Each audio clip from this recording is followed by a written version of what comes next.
Yeah. For context, for those of you who don't know, Danny did this really freaking awesome video where it's he went ghost hunting to see if like it's fake. Like you know, you've got your ghost hunting, ghost adventures of Zach Bagans, and then you get the Shane Dawson videos, and he did this. It was just such a great concept. I was, Thank you. and now to hear you talk about the fact that you did it way in advance in preparation for Spooky Month, that is also very good planning ahead that I feel like most YouTubers do not even have the mental capacity for. That's It's dope. nice of you to assume that that's why it took so long to come out, but I was honestly, I thought I was, when I was there, one of the tour guides, because I told him I was filming a video, he was like, when do you think this will come out? And I was like, probably by the end of August. It just depends on how long it takes to edit it. Oh, So damn. it just took so long to edit. And there was one part in particular that probably didn't even stand out to most people. It was like, there was a part where I'm explaining how Stephen King got the inspiration for The Shining. Mm-hmm. And while I'm going through this explanation, there's like a little 3D animation. And right. it's like a 15-second long scene, but I made that animation, and because I was like, I've been like kind of experimenting with it for a while and trying to think of like how I can make my videos have like cooler like B-roll kind of. Dude, and I was like, that's what if I crazy. just make my own B-roll? What did you do it in like Blender or something? Yeah. So I was using Blender, and then I also bought.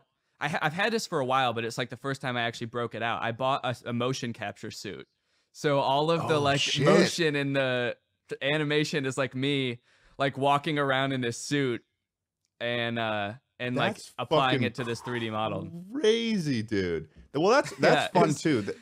Like that, it's always fun to add to when you're in the editing process of a video to go and like force yourself to learn a new thing because you kind of have this like little inkling of an idea and you want to make it a thing. Wow. I love it.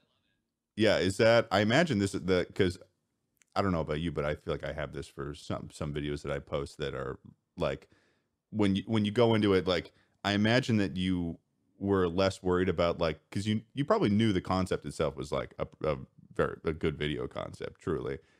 So like I imagine, were you in the position where you're like, okay, I'm just gonna make this just the best it could possibly be, and like not worry about like the timeline of when it came out? Yeah, it was like, it was just something that I was like really passionate about, like making this, like the commentary videos. I love making commentary videos. But when you get an idea that's like a little bit bigger and like you get to like really get creative with it, I feel like, well, one, I feel like your audience knows it and they're like, they can like feel your passion through the editing and like all the creative choices and stuff. Yeah. So I really wanted to just like fully invest myself in this.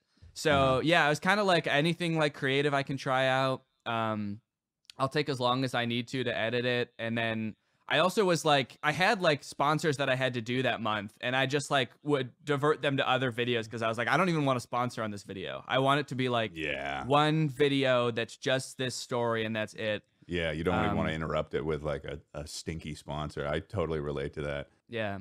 Not that any of my sponsors are stinky, but if you're watching this. But yeah, I could totally understand what you would mean by that. Oh. So you know what it feels like to be left out alone in the ocean? Okay, so, or Jschlatt? No, I was just gonna say I have never once felt like I should leave an ad space unfilled. Sorry. He'll never pass up an opportunity to put an ad in the videos. He's saying he sees that rate, and he says there is nothing stopping me from fitting. Give me this. Raid Shadow Legends. I will put a raid ad in my magnum opus. I work on something in the woods for 5 years, and I'm still slapping an ad on it. You know, but I respect the caring that much for the craft. I do. Yeah.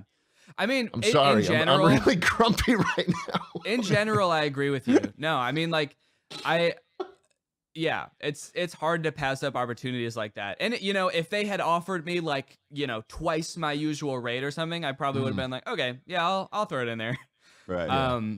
But yeah, I just kind of wanted to, well, it was also kind of an experiment because I wanted to see what would happen. You always hear that like retention is super important in a video. And if there's Right. a part of the video that people are skipping past, does that, you know, hurt the video's performance or whatever, even if it's just like a 1 minute chunk in the video. But I Yeah. was kind of like, I just want this video to do as well as it can. So Was that sort of what sort of guided how you did the intro of the video? Because it felt similar to it. Like it was interesting because it felt like there was a hint of like hey, here's the concept of the video, more straight to the point. But also it very much so still felt like a Danny Gonzalez video.